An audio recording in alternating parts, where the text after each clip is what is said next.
Today's Anxiety Slayer podcast is brought to you by New Beginnings, daily steps for self-acceptance and peace of mind. If you want to wake up each day feeling good about yourself, energized, happy, peaceful, if you want to shed the layers of protective armor wrapped around your heart, this supportive course is for you. Join us on this journey of deep self-care work. Lighten your load, calm your anxiety, and lift your spirits.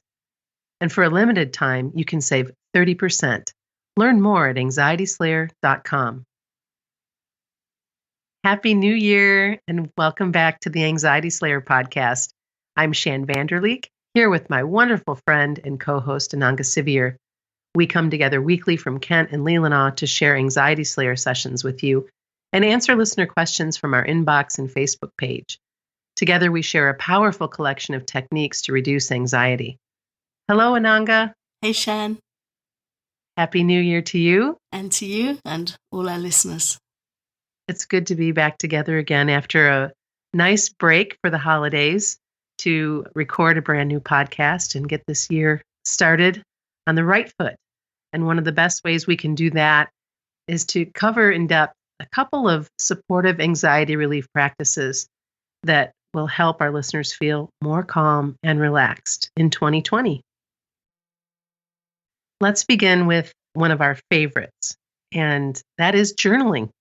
Yeah, journaling for me is such a healing practice. I think the thing I love most about journaling is the clarity it brings if ever I feel that I'm processing something traumatic or anxious or just learning something new, just getting the words out of my head onto the page. I really love being able to just brain dump, free write, and then see the clarity and peace that comes from that practice.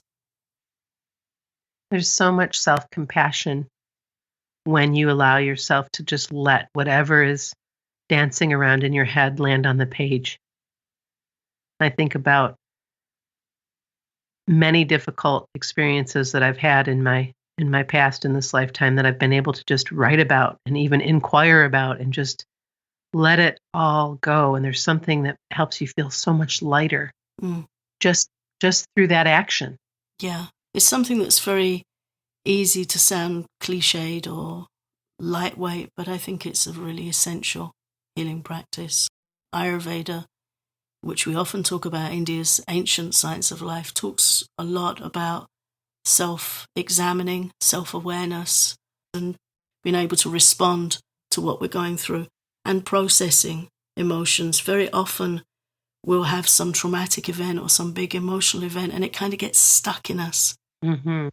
And we're just trying to function. We've got this high-functioning expectation where we're keeping going, but it's there and it's stuck and it's weighing so heavily on us. And for me, journaling is a powerful way of, as you said, expressing self-compassion, self-awareness, and looking at what's going on very gently, very kindly. And it really does help us process and digest and release. And I think, especially with something as life-altering as anxiety, which can be so incredibly overwhelming and confusing, journaling can really help us pick that knitting in our head apart a little bit and start looking at it and looking how we can respond to ourselves with care and with action steps.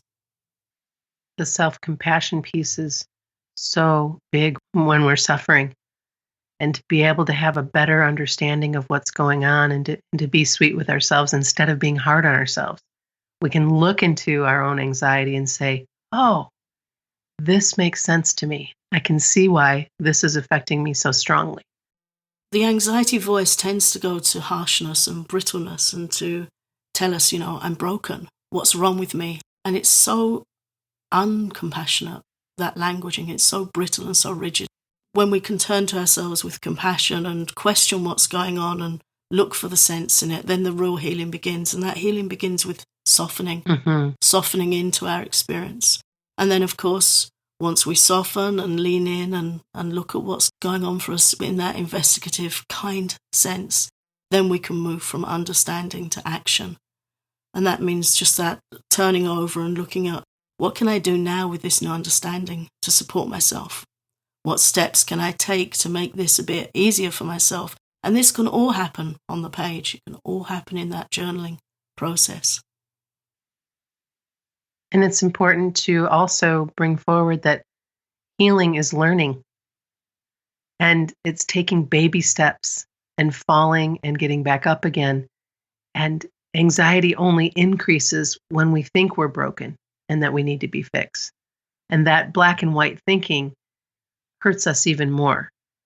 And you've heard me over the, we've been friends for so long, and my go-to inner critic tells me I'm weak. You're so weak.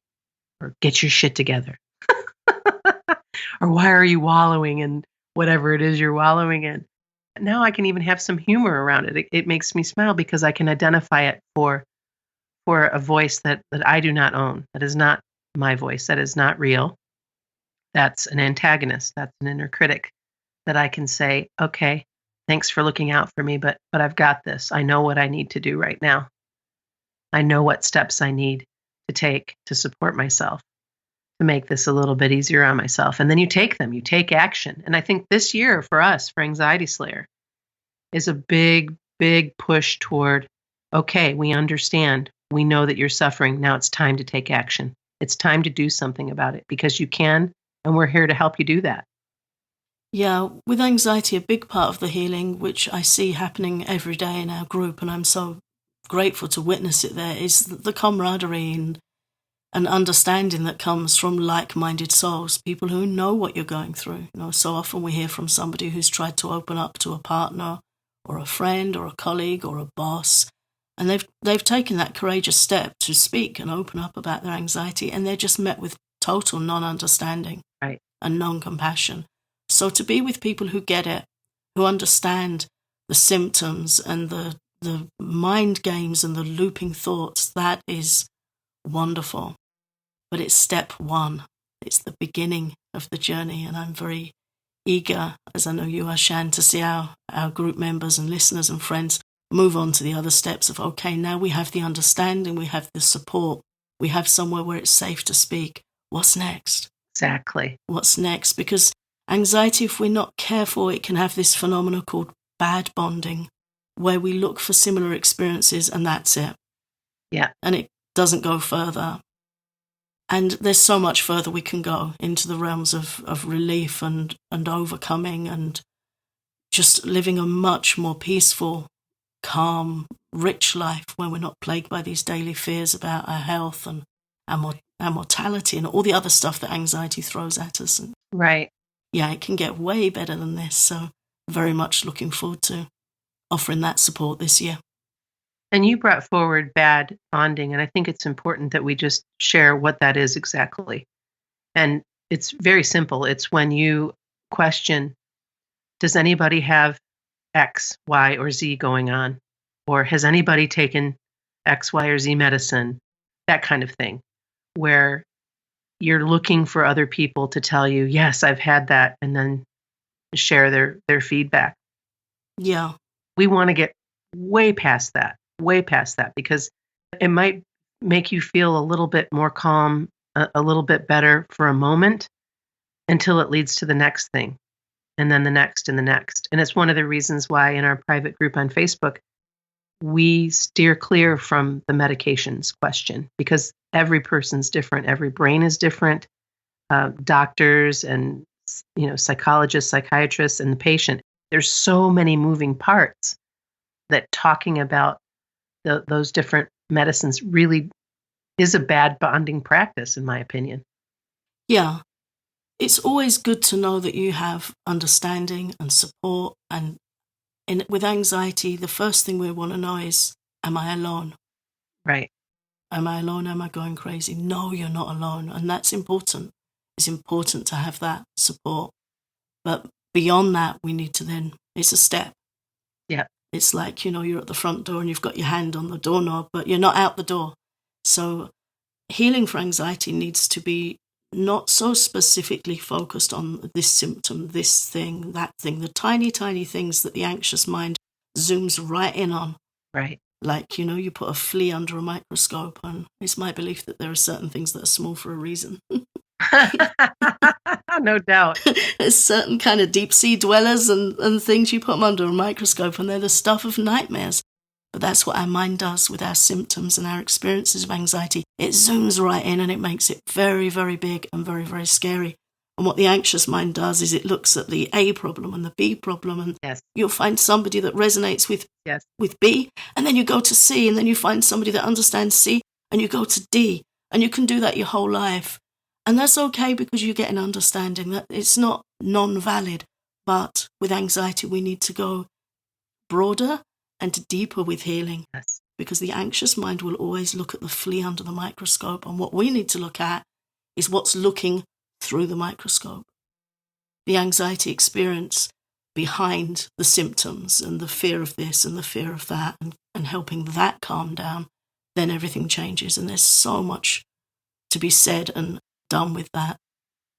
Coming back around to journaling, that's why I love journaling, because it gives that broad, compassionate space on the page where you can get everything out your head and look at it in that compassionate context.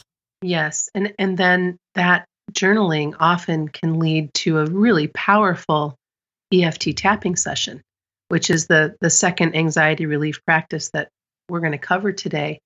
You've heard us talk about EFT tapping a lot, and we're going to continue to talk about it. We're going to be offering more guided tap throughs. We're working on some upcoming webinars that we're going to be inviting you to. We know the power of EFT.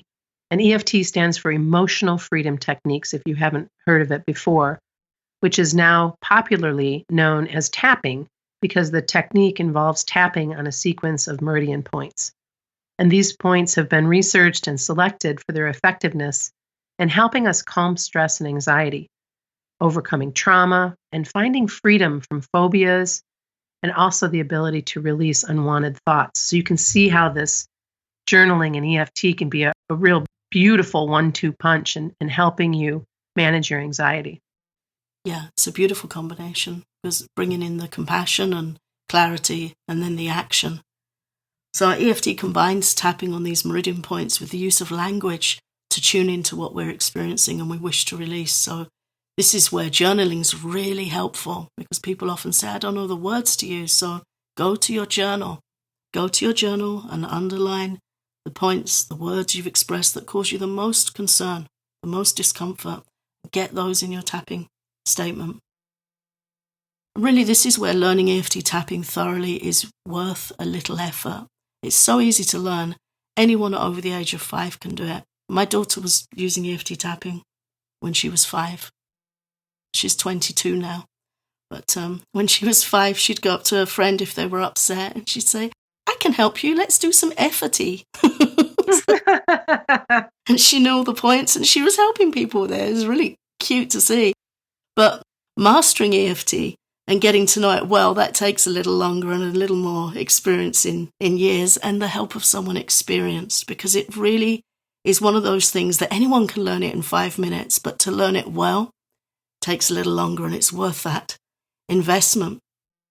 Tapping's helped thousands of people overcome PTSD, negative core beliefs, phobias, fear of driving, flying, and so much more. And it works. We get letters every week from people saying how glad they are that they tried it. So if you haven't tried it yet, here's how you can get started. You can get our tapping points diagram at anxietyslayer.com/EFT. And try tapping along with a guided session in our free Anxiety Slayer starter course, which you can find at anxietyslayer.teachable.com. And you can also take our more in-depth course on EFT tapping for anxiety relief at the same address. Everything can be found at anxietyslayer.teachable.com. And if you've tried tapping but didn't get the results you hoped for, we recommend trying again. Please don't give up. It took me quite some time, many tap throughs, to get where I wanted to be with tapping. And there's still some days where I call up Ananga and I'm like, Ananga, do you have time to support me through a tapping session? Because I find sometimes I have a much more powerful clearing when I have an expert like Ananga helping me through that. And she'll sometimes, as really good practitioners do, key in on something that I've missed. Here are a couple of reasons newcomers to tapping don't always get good results initially. The first one is not tapping for long enough. Very often somebody will come to me and they've tried tapping for an anxiety attack and they say it didn't work. And I say, how long did you tap for? And they say, a minute or two, a couple of rounds, nothing happened. The simple answer to that is keep going. Try tapping again for your chosen issue, but keep tapping for 5 to 10 minutes. Set a timer if you need to as a commitment. Okay, I'm going to try it for 5 minutes. 7 minutes is better, 10 minutes is fantastic. At least 5 minutes. Give it time, give it a bit longer. It's such a simple thing, and often that's all it needed, was a bit longer tapping. The other thing is not being focused enough. Tapping works best when we tune into one thing at a time. Pick one thing and write it down. For example, even though I feel stuck with this anxiety, or even though I feel nothing works for my anxiety, if you look at that, that's a negative core belief and it's a good one to be free from. So note down on your piece of paper how true that is for you out of 10. For example, if it feels 100% true right now, write down the number 10. If it feels partially true, write down a 5 or a 6. Try tapping for that one thought or concern for at least 5 minutes. And then when you finish your tapping session, check in with yourself, look back at your piece of paper and review how you feel now. Write down the number that represents how you feel now. So if it was a 10 before, is it an 8 now? If it was a 6 before, is it a 4 now? Any reduction in number, that's a success. You've brought the score down, you've brought the feeling down a couple of points, and continued tapping will reduce your feeling of the experience and the number on your piece of paper again. So really it's persistence is the key. Taking action is what it's all about. For additional guided tapping sessions, you're welcome to visit our New Beginnings course at anxietyslayer.com or at anxietyslayer.teachable.com. Thanks so much for listening to Anxiety Slayer. We're wishing you all the best in the days ahead.